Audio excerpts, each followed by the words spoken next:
Good morning, everyone. And again, I want to thank Dr. Carow, the President and CEO of Bay State Health Systems, and Dr. Robert Roos, the Chief Medical Officer of Mercy Hospital Trinity Healthcare, and Patrick Leonardo, the Director of Operations for AMR. They've been fantastic partners, and we appreciate that. I want to thank our sign language young ladies that are here again. Thank you very, very much. It's much appreciated. And I hope each and every one of our viewing or listening or reading audience, you and your families are doing well. I want to thank the media again, from the TV to radio to print, for continuing to get out this important, pertinent information. We appreciate the partnership. And I want to thank all my cabinet heads again, down to rank and file, who have been tested and true through a number of natural and man-made disasters, and continue to provide for our residents of Springfield and business community of Springfield. And I want to thank their families too, because families have had to sacrifice. Total COVID-19 cases now tallies to 12,673. The weekly total was 1,177. Monthly has risen to, for January, 1,351, 1,351. Deaths, unfortunately, we had 10 more. Commissioner Helen Carlton Harris indicates to me that this dates back to January 3rd, 2021. So with the addition of 10, that gets us to a total of 168 Springfield residents who have had their lives taken away pertaining to COVID-19. And once again, our thoughts and prayers and sympathy and encouragement go out to the affected families. The breakdown is white is 69, which is 41%. Black is 37, which is 22%. Hispanic is 57, which is 34%. Asian is 5, which is 3%. Those 10 additional deaths all occurred in residential settings, which now moves us up to 110 who have passed away in residential settings, which is 65.4%. In turn, long-term care facilities has stayed stagnant, which that is good, 58, which is 34.5%. First responders, and I want to thank Commissioner Helen Carlton Harris, and Patrick Leonardo, AMR, and crew. The first responders, the vaccines have started for the police and fire departments. We're deeply appreciative of that.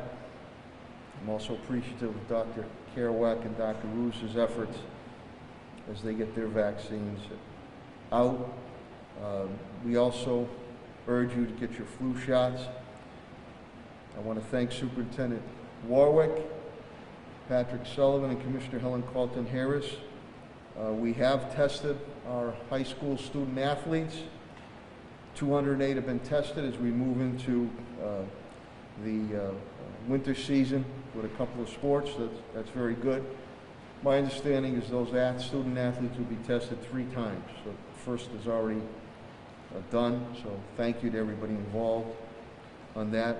Governor Baker stopped the spread in partnership with AMR and Patrick Leonardo. That continues. We look to expand that. The Vax Force that has been created by Commissioner Helen Carlton Harris and myself. Our first meeting is tomorrow, Tuesday. And again, this is to get information out and to educate the public. Legitimize this and credibility about the importance of taking this vaccine. Commissioner Carlton Harris and Director of Facilities and Parks, Pat Sullivan, are working on logistics already, possibly up to 10 sites for public vaccination to occur at the appropriate time. So they're putting the pieces of those puzzles together as we speak for the public vaccine to come out. We want to be ready to continue to roll with that. Some updates. We will continue to adhere to Governor Baker's and Department of Public Health, State Department of Public Health's restrictions. Those continue on for 2 more weeks. We had a fantastic meeting with Chairman Neal, Congressman Neal, Ritchie, Friday morning. We're very happy that he is okay on the atrocities that occurred to our Capitol. I've already spoken on that last week. The meeting pertained to the federal recovery programs and monies to come in, and it was very beneficial. He knows our needs, and he's always delivered, and it was good back and forth feedback from all my cabinet heads. So we appreciate Congressman Neal's continued efforts, especially for the city of Springfield and the whole district, the state, and the country. I had the opportunity to tour Putnam Vocational Technical Academy on the I-waves and all the filtration and ventilation retrofitting and upgrading that we have going in with Director Sullivan for clean air movement. Just absolutely wonderful. And with Superintendent Warwick and again to Director Sullivan, Pat Sullivan, we continue to retrofit all our schools and all our public buildings. And that's moving forward. It's millions of dollars in investment. Not only helps us short term, it's going to be very beneficial long term. Something that was near and dear to my heart, La Florentina pastry shop. We had 75th anniversary. We did a little celebration last week, and they're the best bar now. Nobody makes a better rum cake or sweeto. I don't care where you're at. So to Anna and Leo Daniele and the family and the team and the staff there, thanks for your continued belief and investment in the city of Springfield. And again, that has been an Italian-American bedrock, not only for the city of Springfield, but for Western Massachusetts. So that was fantastic.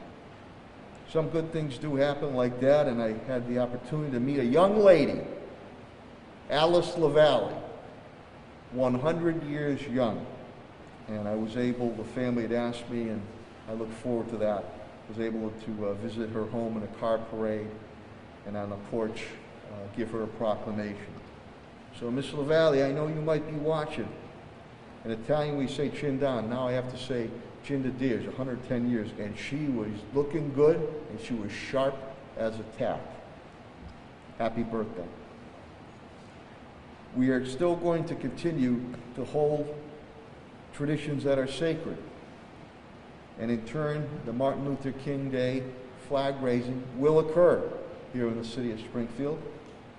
Finalize that Friday evening with my assistant, LeVar Glick, NAACP President, Bishop Talbert Swan, and we will have that flag raising. This will be toned down following COVID-19 rules and regulations. 10:30 this Friday, the 15th, at City Hall. Governor Baker and Lieutenant Governor Polito were back in Springfield. They're only a phone call away, but they like the visit.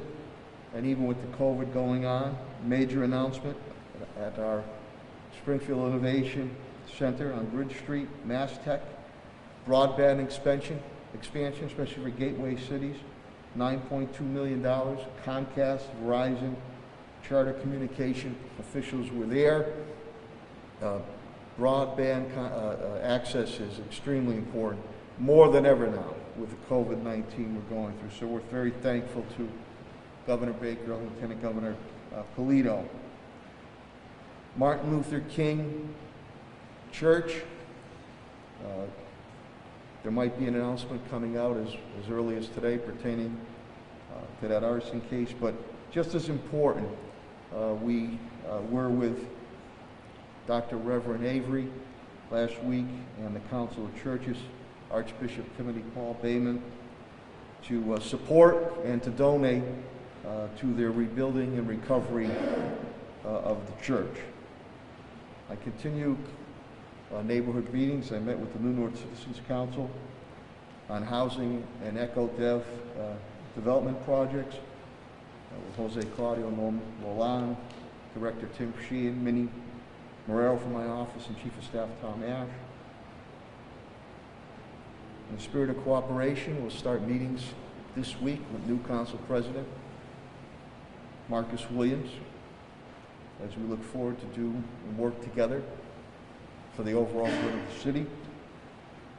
We continue our Department of Justice, DOJ, and Judge Ireland's collaboration with the Springfield Police Department, Commissioner Clapper and Sister Pakula.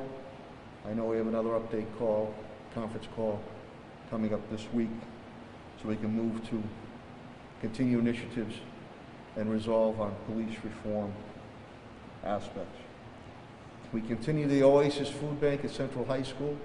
I appreciate all the partnerships from my city departments and John Foley at Sedesco. We're feeding about 3,500 families on Fridays. The Cabinet had just a brief update. They'll be more specific. Springfield Police Department, Commissioner Cheryl Clapper indicates to me she is down 37 with COVID-19, 7 of which are recruits in the academy. Very happy that the vaccine shots have started. Knock on wood, it was a quiet weekend, and we hope to continue with that.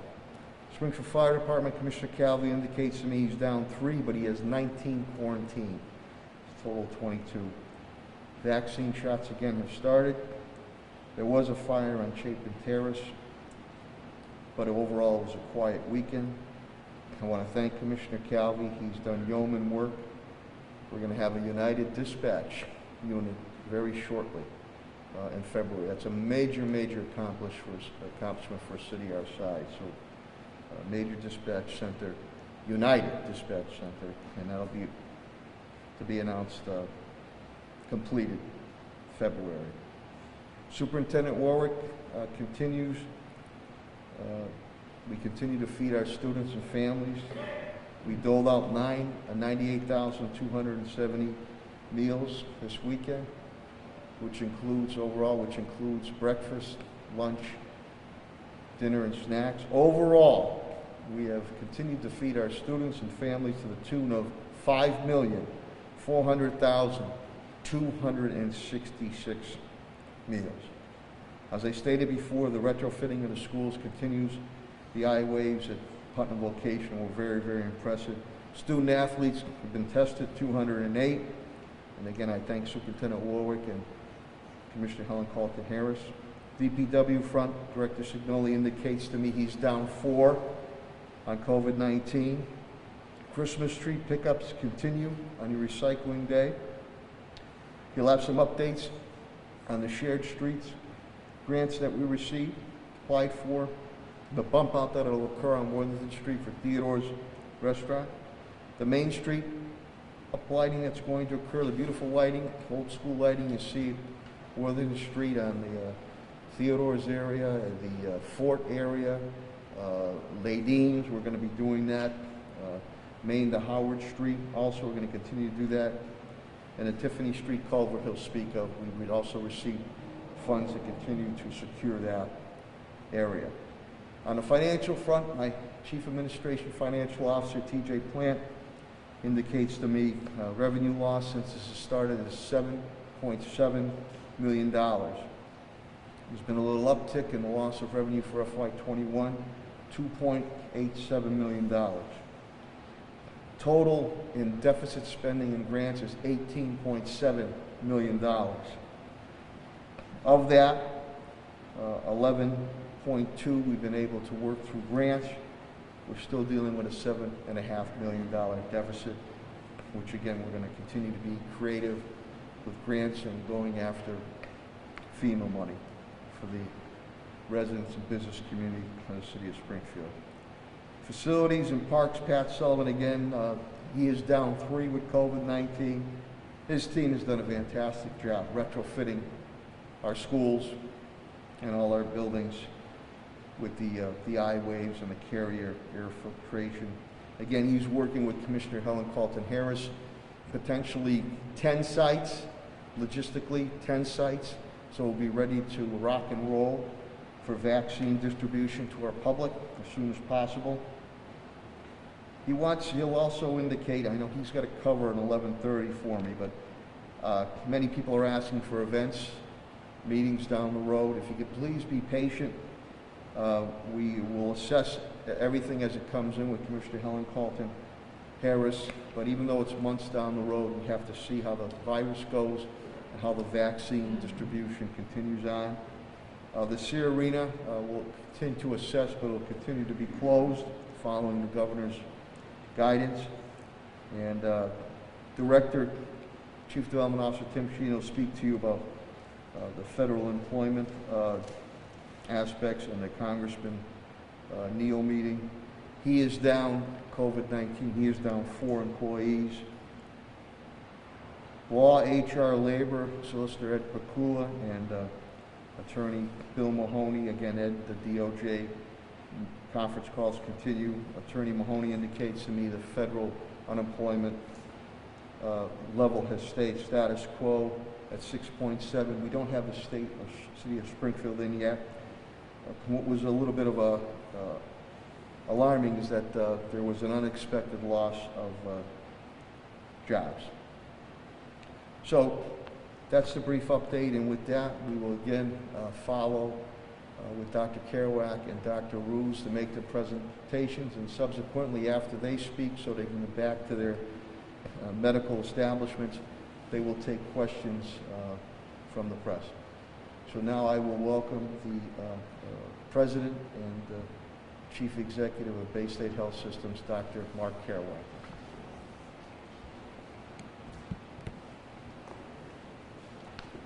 Good morning, everybody. Thank you, Mr. Mayor. Appreciate, as always, your holding this event and the cooperation of your team. Well, unfortunately, COVID-19 continues to spread rapidly in our communities and across the world. Across the globe, there have been over 90 million cases. We're closing in on 2 million deaths. The United States has seen over 22 million cases, 370,000 deaths. Daily new cases have been at about 250,000 on average, and the surges from the holidays, which everyone expects, have still yet to come. There are currently 129,000 individuals in United States hospitals. Massachusetts now has over 413,000 cases and over 12,800 deaths. On average, Massachusetts is seeing 4,000 to 5,000 cases a day, with over 60 deaths on average. Hospitalizations across the state are running around 2,200, with over 400 in the ICUs. Hospitals in the East are nearing capacity in regular med-surg as well as ICU beds, that number being over 85% or so. Bay State Health has actually been holding steady in terms of our inpatient numbers to even slightly declining. We're currently at 137 as a system. 114 of those are at Bay State Medical Center in Springfield, 23 in our community hospitals. Only 11 are in critical care situations. We are making better use of home care with the use of home oxygen for people who have milder cases or who are in the late stages of recovery, and that enables us to keep inpatient capacity a little bit higher, so that might be affecting the slight decline that we're seeing. We still, though, are expecting, according to the computer models that we're following, the post-holiday surge to occur in the next couple of weeks. Our test positivity rate is about 8%, which is about the same as the state, and so new cases continue to arise, although the overall level of cases in our hospitals has come down slightly. Vaccination centers, at least until today, up at our center have been proceeding briskly. A total of 7,800 employees of Bay State Health have received their first dose, and 1,900 have received their second dose. We're able to do about 1,000 individuals a day at the center. Sadly, I'm sorry to report we're going to have to stop today because we have run out of supply.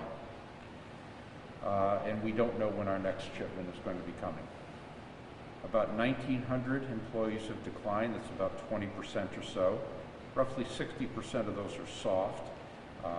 When I've read information from the state, questionnaires and interviews of people who are declining, particularly among communities of color, many of those are individuals who simply are trying to find out more about potential long-term side effects and to hear from trusted voices. And so I'm very optimistic that initiatives like the Vax Force that Commissioner Helen Carlton-Harris is putting together will have the beneficial effect of persuading more people to take the vaccine and reduce their risk of a serious natural infection.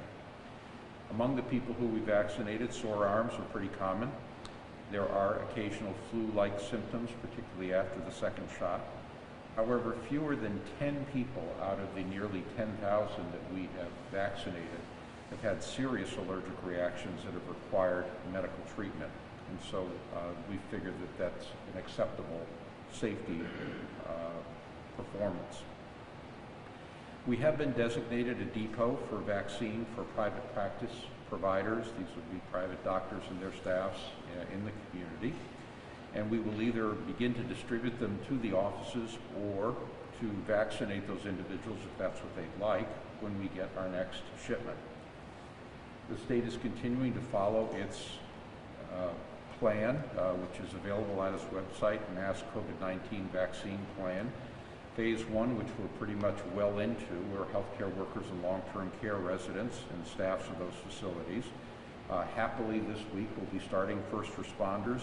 We'll also soon be starting folks in congregate care facilities such as prisons and shelters, and then finish off phase 1 with home health workers. This is hopefully all going to happen in January. In phase 2, in February, we're going to start getting into patients at high risk. These would be individuals with 2 or more comorbidities, things that make COVID more serious, like high blood pressure, diabetes, obesity, etc., or individuals over 75. Moving on then to essential workers in non-healthcare settings, such as education, utilities, grocery workers, public works, etc. And then finally, the elderly over 65 or with one of those comorbidities. Finally, then, by April, we're hoping to start, the state is hoping to start with the general public. There has been some variability between the states in terms of how efficiently they have given out vaccine in terms of doses administered per capita. And there's been some variability within the Commonwealth as well. Part of the problem has been that the supply from the federal government has been unpredictable. The state doesn't know from one week to the next how much it's going to get, and they tend to find out at the last minute, so it's hard for them to coordinate with the folks that they themselves are supplying. I certainly applaud the plans of the Biden administration to get all available vaccine out to the states as quickly as you can. There have been a variety of rules and approaches that the states have used as well, which have resulted in differences in terms of how the vaccine has been given. The CDC issued some guidance a few weeks ago, but it was simply suggestions, and the states are allowed to interpret those as they wish. And so you see a wide variation all the way from states that have what I would call loose and fast rules. Florida and Texas would be good examples, where they're just trying to get vaccine to as many people as they can. In Texas, for example, the administration right now is for somebody who is either a healthcare worker or over 65 or somebody with one of those comorbid conditions. So much more open kinds of administration. What happens then, of course, is that there is a rush on vaccine. There's no problem finding willing people to get it. And oftentimes people in underserved groups will tend to be vaccinated at lower rates than others. So in conversations with a friend from Houston, I'm learning that many folks who are patients in the Houston area are getting vaccine. They're well past their healthcare worker group, but many places in rural Texas have yet to see a single dose. So things are a little bit messier. It doesn't have the orderliness of if indeed you use loose rules, but you do get the vaccine out the door. On the other extreme is a place like New York, where they have very strict and very rigid rules, and they're actually threatening providers with the loss of their license if they allow people to jump the line. They've been seeing, I guess not surprisingly, that some wealthy New Yorkers have been trying to jump the line and get in front of other people. And what that does is cause things to slow down, and you end up having a lot of vaccines sitting in freezers, and that does nobody any good.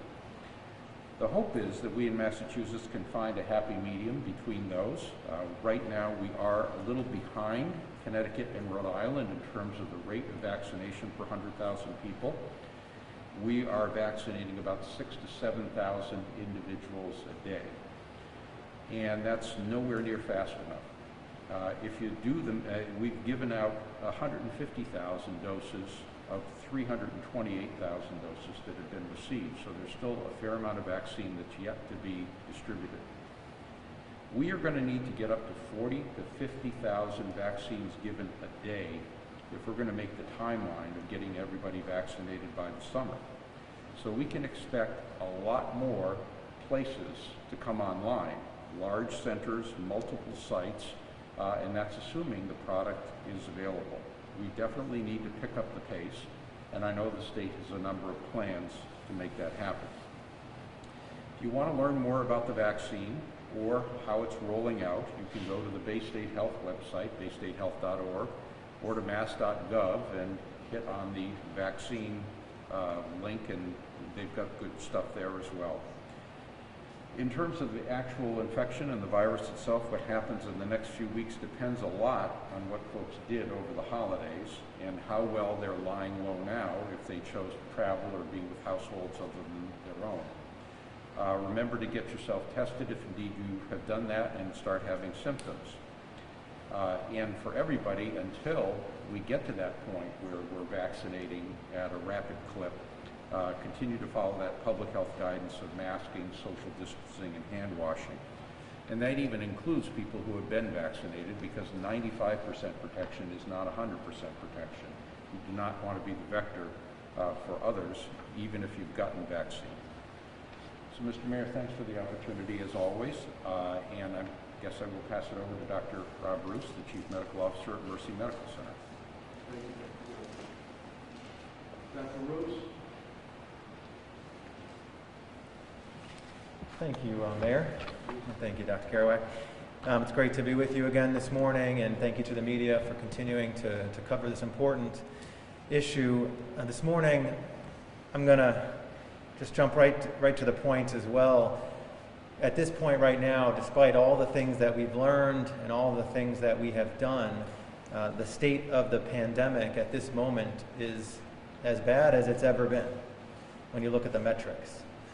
COVID is more prevalent across the United States, meaning that there are more cases per population now than at any point to date. It is more infectious, as there's now a variant of the virus that is spreading more easily and is present in dozens of countries and here in the United States, including in the Northeast. And it has been more deadly in that it's caused more hospitalizations and deaths in the past week than in any week prior. So we are still very much in a critical period. And we have a light at the end of the tunnel, but we are in what seems to be a race against time to vaccinate as many people as possible to be able to protect each other's health as well as our country's health system over the next several months. There have been more than 90 million infections across the globe, with nearly 2 million deaths, and over 500,000 new cases are reported each day, of which we know more than half of those are here in the United States. There are also exponential rises in the numbers of new cases in certain countries, like the United Kingdom and South Africa. Here in the U.S., there's been nearly 23 million confirmed cases, over 375,000 deaths, and in the past week, we've set 2 more records for the number of new cases in a day at over 280,000 and the number of deaths in a day at 4,100. The surge across the country is impacting every region: the South, the West, the Midwest, the Northeast, the Southeast, and states like Florida, New Jersey, Michigan, Texas, Arizona all had more than 500 deaths just in the last week alone. We do not want to get to that point again here in Massachusetts. And in Western Massachusetts, we have largely fared better than many other areas. But we are not immune to the same realities that are being experienced elsewhere if the infections continue to climb. As you may know, this past week, the Department of Public Health debuted a new interactive dashboard online instead of the PDF version that was being uploaded every afternoon. It allows you now to look at the cases, hospitalizations, deaths in a variety of different formats and also by age, race, and city and town. As of last night, the number of new cases reported per day has risen to almost 5,000 per day. The test positivity remains over 7%, and hospitalizations remain high at nearly 2,300, with over 450 in the ICU. It also judged hospital capacity to be at over 85% across the state. While that may not be our experience on a daily basis here in Western Massachusetts, Governor Baker did escalate all hospitals to a Tier 4 last week, meaning that every hospital in the Commonwealth is engaged fully in their plans to deploy more resources to increase bed capacity, to expand testing, and every hospital is communicating together with hospitals in their region every single day to talk about whether or not there's needs to transfer patients between or amongst facilities or to alternate sites like field hospitals in Worcester or Lowell. And although we have not needed to transfer patients outside of our system within Trinity Health of New England, at Mercy, we continue to evaluate this every day, and we are also seeing increases still in patients needing hospitalization from COVID. As of this morning at Mercy, we have 33 hospitalized patients. We've had as many as 35 last week. And although there are only 2 patients in our intensive care unit, when we look at our curve of hospitalized cases, we're now averaging in a given week just as many patients as we were during the first surge in April and May.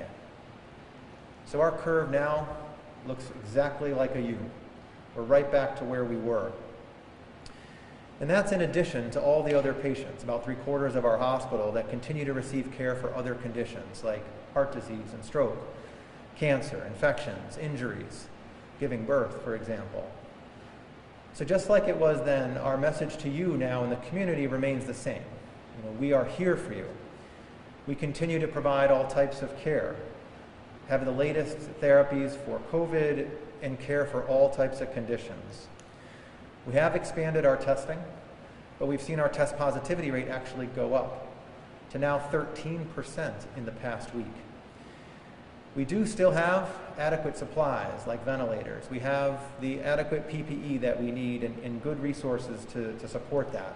And we do have capacity within our hospitals. So our focus remains on prioritizing and delivering safe care always to you. Something that we think has been validated not only by our protocols, but also by our A grade in safety by the Leapfrog group this year. But we need you to preserve our staff and to protect yourself and others by doing your part to stay safe, remain vigilant, and sign up to receive a vaccine as soon as you are eligible. This is so important. With our current situation looming large, we could be in a situation where it becomes much worse before it gets a whole lot better. And we only have a limited amount of time until we can vaccinate enough people to create herd immunity. When we look at the numbers, thus far in Massachusetts, according to the vaccine dashboard, as of last Thursday, so it's a few days old, there had been 141,000 doses administered of the 328,000 that had shipped out to the state thus far. That is largely due to holding back dosages within the states to ensure that we have enough second doses for everyone starting their vaccine. But we really do, as was mentioned, need to escalate this as much as possible. At Mercy, we've administered over 2,000 vaccines. We've had over 250 now receive their second dose, with about 1,000 more scheduled for this week. And of note, we have not had one single wasted dose. Every single dose and every vial is getting utilized. And all of the vaccine that's been allocated to us for first doses has either been given or is scheduled to be given in the next day or two. So we too are running out of our supply to continue to expand our effort. We've been vaccinating healthcare workers who've been involved in the care of patients that include COVID, and we are ready also to begin vaccinating first responders and other healthcare workers in the community once we're allocated more supply. In regards to the best way to accelerate that, there's been a lot of discussion regarding whether or not to release a lot more vaccine or hold some back to ensure that there are second doses available to be delivered on schedule. And I think that this is a decision that really hinges on what's the problem that we're trying to solve. We absolutely all agree that we need more vaccine manufactured, more delivered, and more injected into people's arms. If and where the issue is availability, we absolutely need to get more vaccine distributed out to the states so that that can be distributed out to vaccine centers and hospitals to get that vaccine into people's arms who qualify. Where the issue is in execution, where there's vaccine sitting and it's not getting into people's arms, well then the focus really needs to be on the resources, the people power, the support, and the logistics to close that gap. And I believe that that may be different in different areas of the country. Here, we need more vaccine. But I don't believe that we should begin deviating from the protocols outlined by the FDA based on the clinical trials. Right now, we have people who we've given a first dose to based on evidence from trials that identified an effectiveness based on a 2-dose series that has a certain interval. It's not yet known what reduction in effectiveness would occur if we space that out significantly, and I'm talking months or longer. We also need to make sure that we should not make that decision unless the science is able to justify that that effectiveness trade-off would be worth it. Of note, in the United Kingdom, where they've made a decision to push more vaccine out and then schedule second doses out months as opposed to weeks, they've made that decision based on some science that is available on the timing of doses for the AstraZeneca Oxford University vaccine, where it does support that there is significant lasting immunity even when the doses are spaced out by months. But of note, that data does not yet exist for the Pfizer or the Moderna vaccines. We do need to vaccinate more, and we need to vaccinate quickly. We know that we have the variant that is causing spread more rapidly in the United Kingdom, right here in the United States. Some of the patients that have been treated through our sister ministry in Hartford at St. Francis Medical Center have had the coronavirus sample sent to the state lab, and it confirms that the variant is present right here in our region. I believe it's right here in Western Massachusetts and could be leading to more community spread than we otherwise would have expected with the same number of cases. The good news is that the Pfizer vaccine, based on some initial laboratory studies, does appear to be effective against this variant. Although it hasn't been studied in the same way, since the Moderna vaccine has essentially the same technology, it is likely that it also will have effectiveness against this variant. And so that's good news. And I would argue we need just to continue with our push for vaccination. The vaccine is safe, this vaccine is effective, and so I urge us to stay the course through communication, through collaboration, through resource deployment. We should not be tempted to stray from the science, as that will be our ticket through this.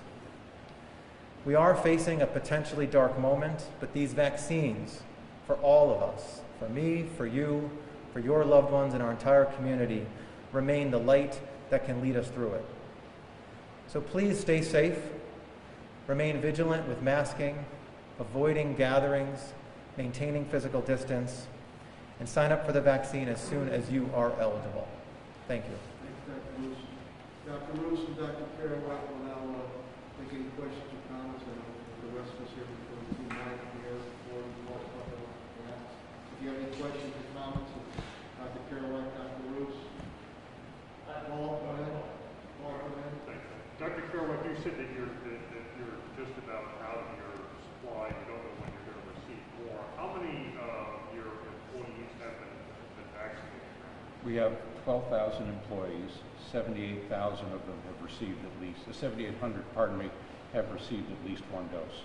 And those are the ones that were eligible in that first group. I think you mentioned about 7,800, 8,000 was the number. Is that right? Or That we're clinically facing. We pretty much have invited everyone, and because all healthcare workers are essential and can be redeployed into clinical areas, and we had some declinations, we just continue to invite our entire workforce. when would the people who had received the vaccine initially, when would they be coming due for their second shot? That would be relatively quickly now. 3 weeks for the Pfizer, 4 weeks for the Moderna. I'm sorry, how? 3 weeks for Pfizer and 4 weeks for Moderna. So It's been 3 weeks for the Pfizer vaccine for roughly 2,000 individuals. They're pretty much done. and have they received their second dose? They received their second dose. Okay. And we've been dealing solely with Moderna since that initial. So we were initially given about 2,000 doses of the Pfizer, and then were given a second 2,000, which were earmarked to be the second doses. But since then, the additional 6,000 or so employees have been all with the Moderna vaccine. So with first responders becoming eligible to get the vaccine today, and obviously there's been vaccine distributed to, as I understand it, about 60 locations around the state now for first responders. I mean, is this an issue with the state not having enough vaccine supply? Are they holding it back? Why can't you get the supply that you need? I think that they are holding vaccine back for specific groups and specific plans, rather than releasing the vaccine and assuming that the second doses will come via a reliable supply chain. They're just nervous that the supply chain is not as dependable as it ought to be. Dr. Roos, Our experience has been exactly the same. So the experience at Mercy Medical Center has been just what Dr. Carow described at Bay State Health. We too are out of the vaccine that we have been allocated. We are eager for more. I think it's a matter of timing and process for how DPH wants to distribute it to certain centers at certain times to go through their process and their order. So are you concerned that you're not going to get any more? What's the worst? Yeah. Of course. I hope that we will, and we expect that we will at some point, but we just don't know when, and that's been part of the challenge. Yeah, I mean, nationally, I think 22 million doses of vaccine have been distributed and only about 6 million have been administered. So, you know, this happens as you're beginning a brand new logistical process. It's lumpy and it's bumpy. There's an interesting article this morning in the Boston Globe about the bumpiness of the rollout of the polio vaccine. So I expect that things are going to pick up, and they certainly are going to need to pick up big time. I mean, 5 to 7 times as fast as we are right now if we're going to make our deadlines. So it's really going to need to change in a big way. And part of the solution, I think, would be for the federal government to release everything they've got as well. Additional vaccines coming online by different manufacturers will help in addition. Dr. Carow, if you're out of vaccine, are you concerned that you're not going to have your second dose for people that are the other 5,000 or so that have already gotten the first dose? No, I think we'll end up getting it. The problem is that the state doesn't know what they're going to get until a couple of days before it arrives too. So the information and transparency and the regularity is not there. The predictability is not there. And, you know, the problem is when you try to plan this too carefully, you end up over-allocating in some areas and under-allocating in others. I mean, this happened in Massachusetts in the first wave of the Pfizer, that there were some small independent hospitals that got more than they needed, and big places like Bay State got less than they needed, and the small hospitals were wondering what to do with their excess. And so just to understand what you said a moment ago correctly, do you support President-elect Biden's suggestion just to release everything that they have and to the states, not worry about right, whether or not we're going to have the second dose? Yes, I think that there need to be rules by which the vaccine is distributed. Don't get me wrong. It shouldn't just be a free-for-all. Right. But it ought to be released to the states, and the states themselves, I think, should release it to regional distribution centers and then set up rules by which they ought to be distributed and oversee those rules. Because that's the only way we're ever going to get to the sort of scale we need. And just out of curiosity, have you heard any, thing new about the potential third vaccine maybe getting? I know that Johnson & Johnson is in the pipeline, and there's the U.S. trial we're waiting on for AstraZeneca. Do we have any sense, other than what the Operation Warp Speed director said a couple of weeks ago, as to what we can expect from these vaccines? He would be a more reliable source than I would on that. But I'm expecting, given the size of the trials and where they are, that it would probably be, it might be February or March by the time we got additional vaccine up and running. I do know that the vaccines, for instance, AstraZeneca, has been released in England and India, I believe in Canada. It appears to be quite effective and doesn't require the freezing issues. Johnson & Johnson is a one-shot vaccine and a more traditional kind of vaccine as well. The only addition that I would have, just to clarify, so for Mercy Medical Center, we are going through our second doses of our Pfizer last week, this week, and then into next week. And we have all the doses that we need to complete those vaccination series. So we have not distributed or administered that vaccine. We have kept that vaccine to ensure that we have the second dose to be on time with that schedule. We don't have any more to initiate any more series for either Moderna or Pfizer at this point. And we are still waiting for our distribution from the state for the second doses for the Moderna that we started. But since that started later, we still have a few weeks to be able to get that. Actually, just a quick follow-up for both of you. Is all of your patients, all of your staff that are potentially COVID patient-facing, have they all been vaccinated or was given the opportunity to do so? They've all been given the opportunity. We have a declination rate of about 20%. Yes, they've all been invited. Thank you. Any other questions or comments? I want to thank Dr. Carow and Dr. Lewis. Next week, just for your knowledge, because of the MLK holiday, which is Monday, we have events going on. We will meet Tuesday. Tuesday will be the press update from the city and our medical experts here. So next Tuesday, which will be the 19th, I believe. 19th. Instead of Monday, because of the honoring of Martin Luther King holiday. Dr. Carow, Dr. Lewis, thank you very, very much. And as they continue with the vaccine, I think you'll see with the incoming President-elect Biden administration coming in, they'll be laser focused on this. The past administration seemed to be a little bit of a sideshow on it, so you see the laser focus on it. And I also think in our logistics, and Commissioner Helen Carlton-Harris will go into it, Pat Sullivan, when the public sites start, you have to make sure logistically the sites we have backup generation, because you just don't want those vaccines to go bad whatsoever. With that, I will introduce our own, Dr. Anthony Fauci, the Commissioner of Health and Human Services, Helen Carlton-Harris. I deeply appreciate her efforts and her team's efforts as we continue to move to defeat this COVID-19. The Commissioner of Health and Human Services for the City of Springfield, Helen Carlton-Harris. Thank you, Mayor. As always, thank you very much for your leadership.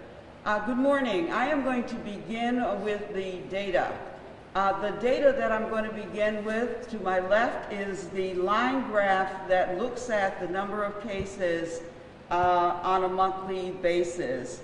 And as you can see from the line graph, our highest, December, the 4,496 cases. Already in January, we have 1,351 cases.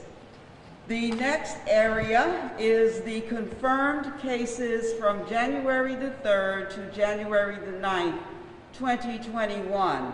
On Sunday, 138 cases, Monday, 174, Tuesday, 110, Wednesday, 182, Thursday, 220, Friday, 138, and Saturday, 215. Remember, in order to give you complete data, I am just giving you till Saturday. We do not have the final numbers for Sunday yet. Those will come in today and be reported next week. I'm going to go to the confirmed COVID-19 cases over the past 6 weeks. And as you can see, the week of November the 29th, there was 1,168 cases. That following week, 1,033, 957. The following week, 866. There was no testing. I believe that was during the time that weekend that we did not do testing on Wednesday, Thursday, and Friday. 910 the week of December 22nd, and now, this week, 1,177. And as you can notice, this is the highest week that we've had since the beginning of the pandemic. The 1,168 was the highest. We have topped that this week. Next, the COVID-19 cases by age group. January 3rd to January 9th. 0 to 10, 120. 11 to 20, 156. 21 to 30, 221. 31 to 40, 195. 41 to 50, 160. Same number, 160 for 51 to 60. 61 to 70, 86. 71 to 80, 51. 81 to 90, 20. And 91 to 100, 8 cases. We continue to see the majority of the cases, and I am looking at the percentage by age group now. The 30 and under, 42% of our cases. The 31 to 50, 30% of our cases. 72% of our cases are under the age of 50. 51 and older represents 28% of our cases. Looking at our zip codes, in 01101, there were 4 cases. And 01103, 14 cases. 14 cases, which is 1% of the cases. 01104, 174 cases, which is 15% of our cases. 01105, 82, which is 7% of our cases. 01107, 105, which is 9% of our cases. And 08, there was 258 cases, which is 22% of our cases. 09, 215 cases, 18% of our cases. 18, 108 cases, 9% of our cases. 19, 85, 7% of our cases. 28, 18, 2% of our cases. 29, 64, 6% of our cases. And 01151, 4% of our cases with 50 cases. By race, we're looking at right now, the unknown is 24%, Black, African American, 16%, Latinx, 22%, white, 32%. I think it's important for us to look at that Asian positivity percentage. I have not seen that percentage in our Asian population, 6%. That is higher than we have had. And so it's going to be important for us to continue to reach out to our Asian population in the city of Springfield, which pretty much will consist, I believe, of our Vietnamese population, and we will make sure that we are paying attention. But it's important to recognize that that population has seen an increase in the case positivity rate. So the total confirmed cases in the Commonwealth, you've heard, 413,323, which is an increase last week alone of 45,342 cases. The total deaths among confirmed cases, 12,875. 612 people died last week in the Commonwealth of Massachusetts. Hampden County, 30,270 cases. That is an increase of 3,384. And the city of Springfield, as you heard, has almost a third of those cases that were reported last week. The total deaths in Hampden County have been reported, and the city of Springfield, as you have heard, has 168 deaths. We increased by 10. I'm going to take a moment just to talk about the individuals who have died. We lost a 77-year-old, and this is the 10 that have died that we reported today. We lost a 77-year-old Hispanic female who resided in 01107. We lost a 73-year-old Asian male who resided in 01108.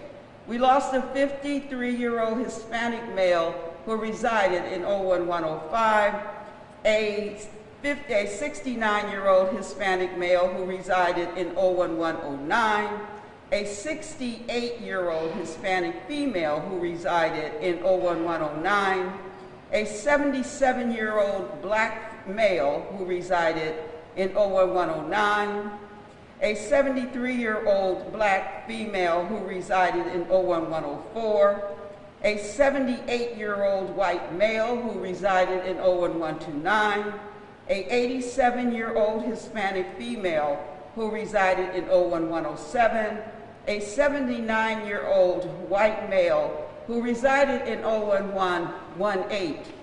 In giving you that information, it's my attempt to make those individuals real for you. These were real individuals who died from what I believe is a preventable disease. And the prevention has everything to do with the preventable virus, I should say. The prevention has everything to do with what we have been telling you that's important to do. We recognize there's a surge across this nation and certainly in the city of Springfield. We recognize that community spread is with us.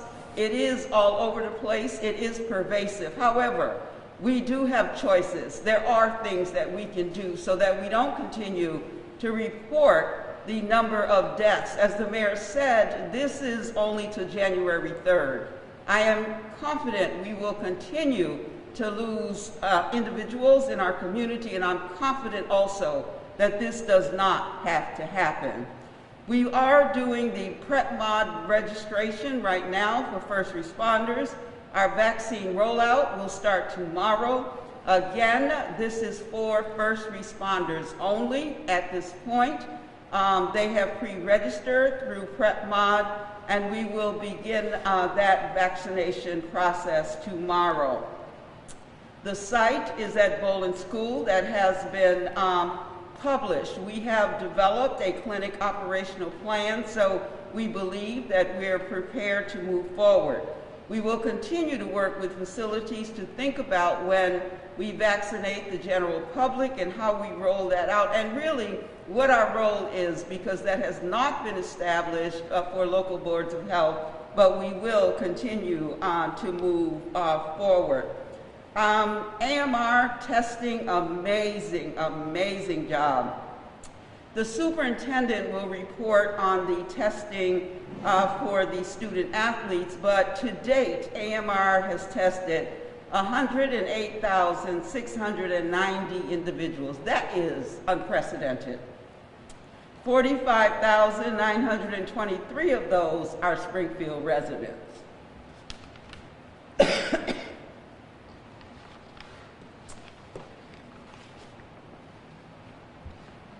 My nurses are, excuse me, I have a tickle. No, I'm good. I'll end with saying our staff has transitioned from contact tracing. We're sending those over to the CTC, and they are focusing on vaccine at this point. So please, again, make sure that you are paying attention and doing what's necessary when you're called to have information around contact tracing. And so the Contact Tracing Collaborative will be doing much of our work until we get through this week. Then we'll continue to pick up additional cases. I am very appreciative of the partnership. I continue to talk about the City of Springfield and how we work together. Springfield Department of Health and Human Services staff, along with AMR, along with Springfield Public School nurses, will be working the vaccine clinic this week.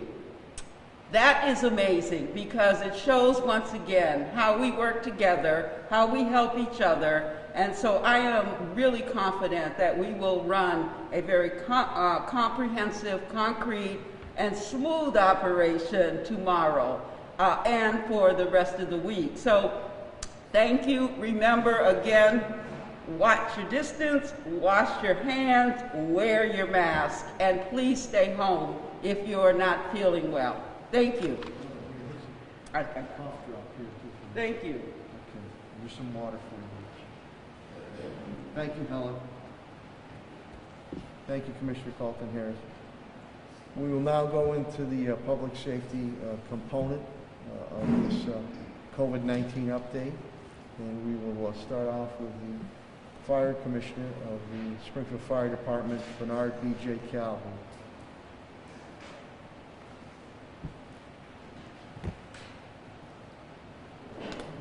Thank you, Mayor. Good morning, everyone. This week at the Springfield Fire Department, we have 3 firefighters positive with COVID who are out of work right now in quarantine. We have 19 additional firefighters who have had a close exposure, been exposed, who are out and are going to be tested. So we're in decent shape this week. Our positive tests are down. We still have people awaiting testing, but we're in good shape. We're still out there for the community. I'd like to thank all the firefighters, officers, and chiefs for the hard work they're putting in to make sure we're keeping the transmission of COVID to a minimum. We've had a good weekend this weekend. We had a small fire in Chapin Terrace on Friday afternoon that was quickly extinguished. We had no injuries, and we're continuing to move forward. That's all I have for this week. Thank you very much. Thank you very much, Commissioner Calvi. We'll now bring up the Commissioner of the Springfield Police Department, Cheryl Clapper.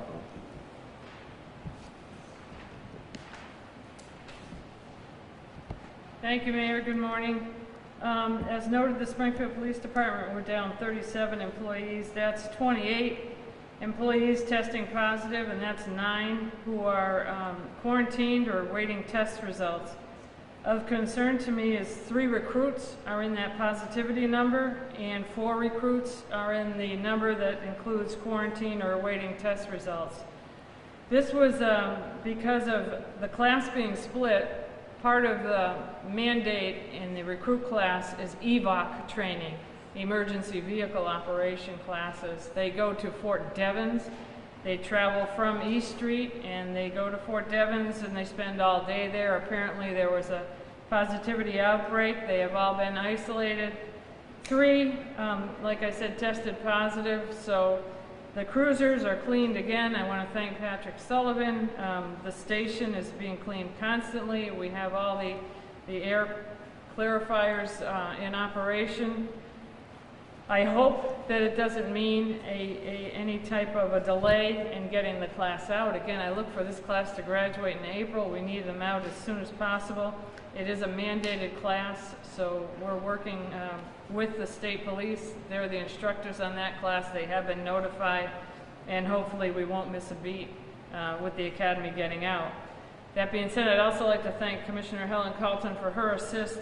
We do have officers who wanted the vaccine. Get online and are scheduled this week from Tuesday to Friday to be given the vaccination at Bowling School. Between the positivity rate at the station and those who are accepting the vaccine, I'm hoping to see better numbers soon at the police department so that we can go back to the two-man cars and a little relaxation with all the cleaning materials. And hopefully that class, as I said, graduates on time. Thank you, Mayor. Thank you, Commissioner Clapper. We'll now get the school update from the Superintendent of Springfield Public Schools, Daniel Warwick.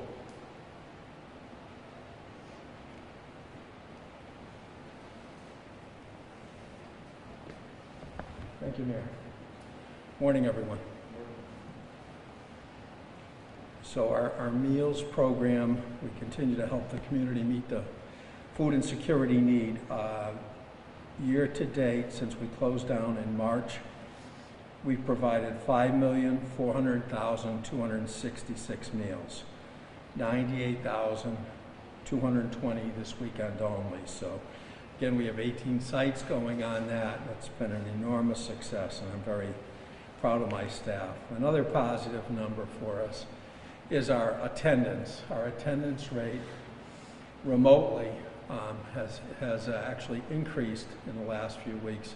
It is now at 92.2%. So for it to be only about 1.4% off the normal attendance rate, given we've been remote all year, I think is rather incredible, and a real tribute to the tremendous work of our staff, reaching out to parents and students and making sure folks get involved and stay involved, and that's been a big success.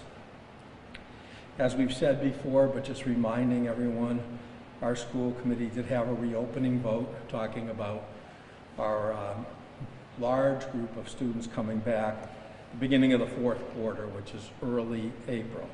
But they did allow us to submit a plan to provide an opportunity for some specialized group, high needs special education. Some of our ELL students that had learning gaps where they didn't attend school for years. And some of our vocational students in grades 10 to 12 that need certain hours required and need the hands-on piece to come in before that point. And we're looking in, working with school committee to develop a plan around that and put it forward to school committee.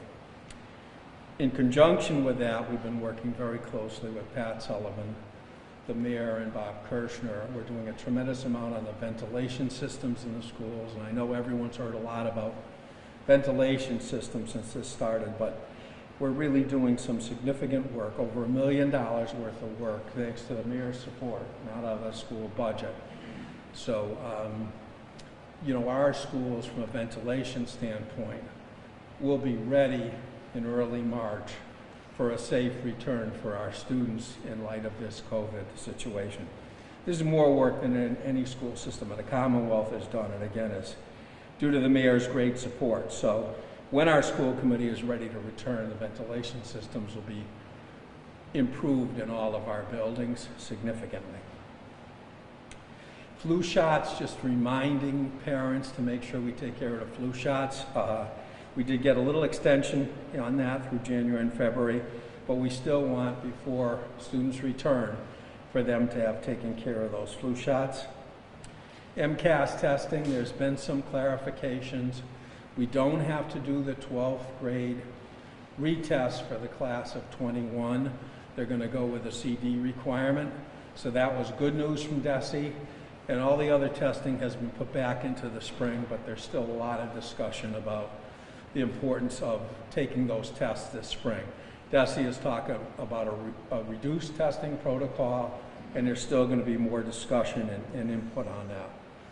As Helen said, and with her great support, we're looking at trying to provide some of our student athletes an opportunity to participate in our winter program like we were able to do this fall.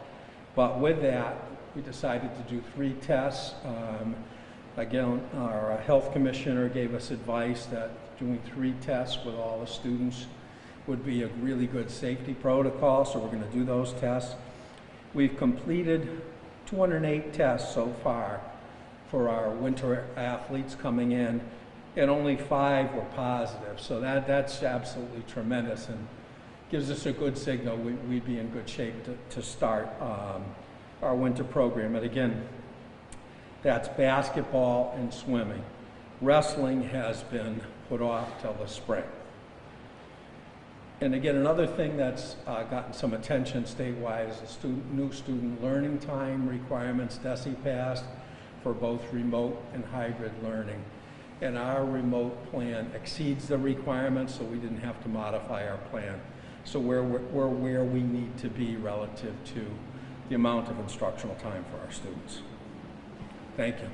Thank you. Thank you, Superintendent Warwick. We'll now go to the report of the Department of Public Works, and that is Director Chris Signelli. Director Signelli.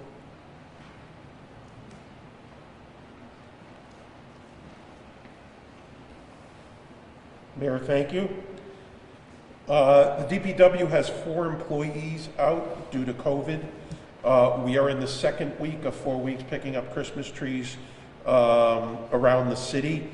Through the end of this year, we have seen, excuse me, a 20 to 25% increase in the amount of collection of trash, recycling in bulk. So we expect that to continue through next year. The city has been awarded a Share Street program through the state. We will be in front of the City Council tonight. That will be expansion of sidewalk seating in the lower Worthington Street area and the area of Theodore's. We were notified of an award for string bank replacement and upgrade work for the Tiffany Street culvert. And the city will also be making applications to the Mass Gaming Commission for transportation improvements for various locations in the downtown area. We haven't decided what those are with the city.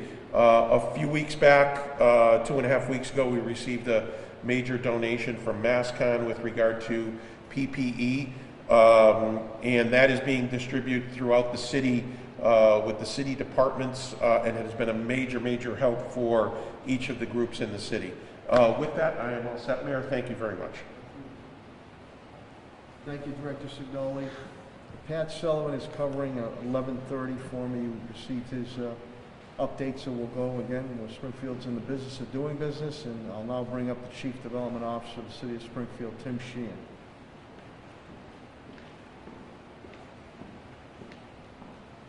Thank you, Mayor.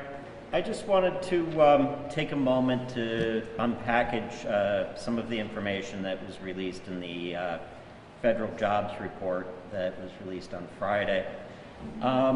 Because I don't think the percentage number accurately reflects the whole story. As of December, there were 10.7 million people in the United States that were unemployed. 4 million of them have been unemployed for longer than 26 weeks. This particular report was the first time that we've seen job losses since April. There was approximately 140,000 jobs that were lost in that month. When you look at this in terms of the impact that the unemployment has had, particularly on women, Latinos, teenagers, and the least educated people in our workforce, and compare that with the folks that haven't really had, significant economic impact, the disparities are quite overwhelming. The largest impact has been in the leisure and hospitality market, such as casinos, restaurants, that we all know that we've been trying to work to sustain them through this process. And that particular sector has lost 3.9 million jobs, and it accounts for 40% of the employment pool. Latino and Black workers Their percentage of unemployment is 9.3 and 9.9% respectively, compared to 6.5% for whites and 5.9% for Asians. College-educated unemployment is at 3.8%. Comparatively with high school or below educational levels, it's 9.8%. It's just to say that as we continue to look at, how to rebuild our economy and provide the necessary resources, we need to be looking at it in a much more equalized manner and bring some level of equity to the equation. Thank you. Thank you, Director Sheehan. You've already received the financial report from CAFO, TJ Plan, and the legal and HR labor from Solicitor Papula and Attorney Bill Mahoney I gave earlier. So with that, we'll open it up to any questions or comments you might have of my cabinet heads or myself. Paul? I've got a couple of questions for Commissioner Clapper. Sure.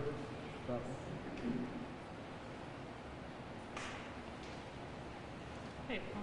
Commissioner, what's been the response from the department about the availability of the COVID-19 vaccination for police officers? I think it's been good and positive.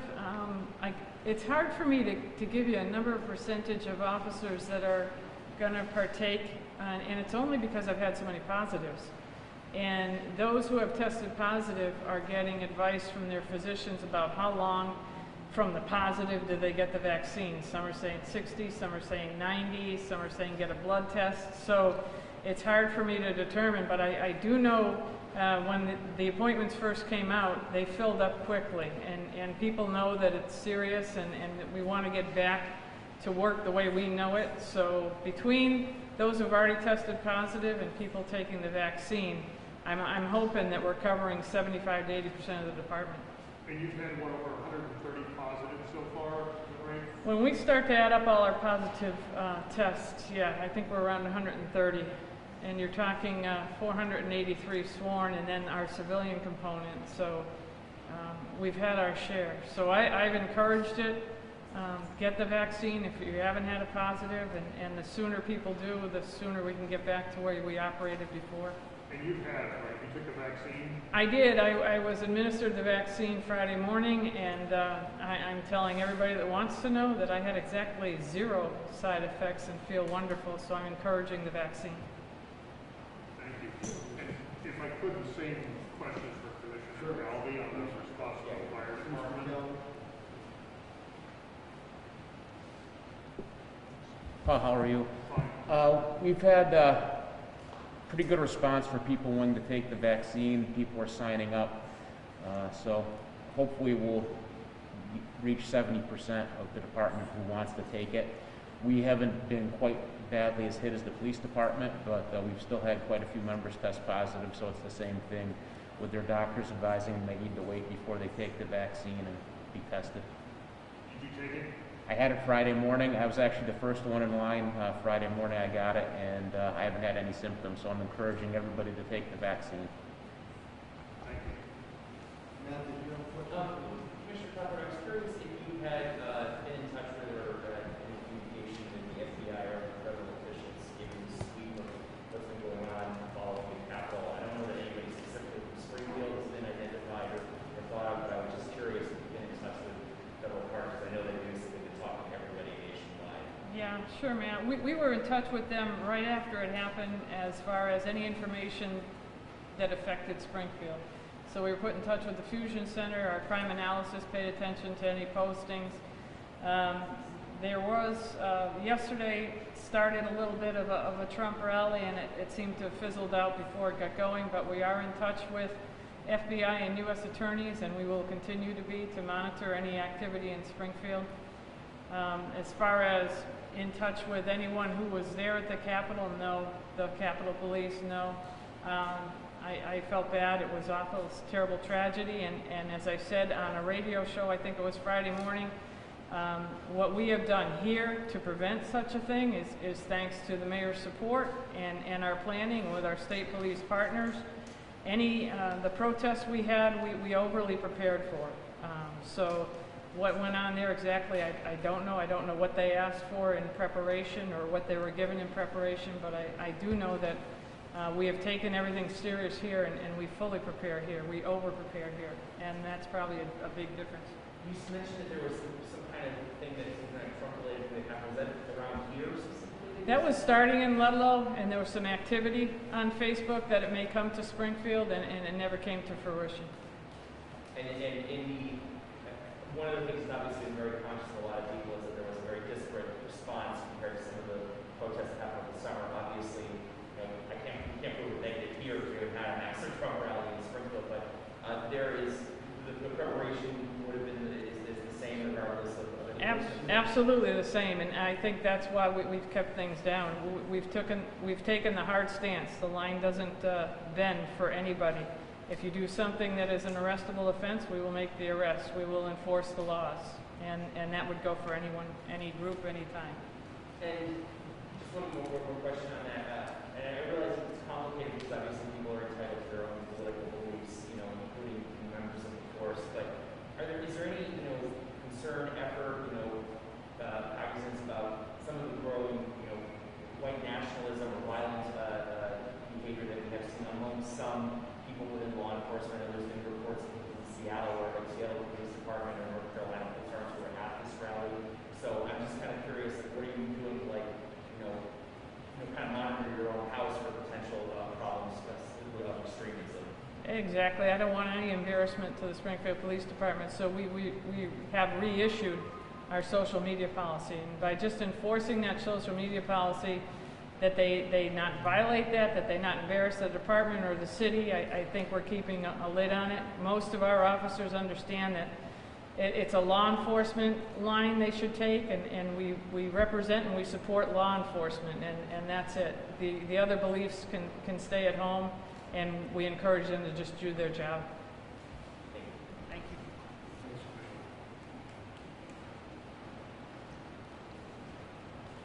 you. Matt, just common decency and respect, but we have no issue with a peaceful protest, but we will not tolerate lawlessness. We will not tolerate looting. We will not tolerate anybody burning anything down or victimizing any of the residents or business community in the city of Springfield. And as Commissioner Clapper indicated, we act the same way with any potential demonstration and the information we receive, if it is to escalate on the intel from federal and state that possibly negative activities can occur. And I think we have proven that point. Any other questions or comments from the media? Okay, hearing none, again, I want to thank the media, the TV, print, and radio media, again, for being faithful and getting the information out and being here every Monday. Again, Monday is Martin Luther King Day, and in honor of Dr. Martin Luther King, there are some events, virtual events going on, so we will not host our press conference for an update on city and medical hospital COVID-19 situation. We will do it Tuesday, the 19th, will be the update at that point in time. I want to thank my cabinet heads again and rank and file for their continued dedicated efforts. They've been tested and true. I want to thank their families too. It's a partnership. They've had to stand by he or she. And I'd also like to thank you, each and every one of you in the viewing, listening, and reading audience, the resident city of Springfield business community. I know it's been very aggravating. I know it's been very cumbersome, but your partnership and collaboration and cooperation will heed a successful ending to this COVID-19. We're in the midst of a surge. We need to continue to follow all the public health, medicine, and science guidelines as we balance the vaccine coming in. So with that, I wish you good health, and go out and have a great day. God bless. Thank you.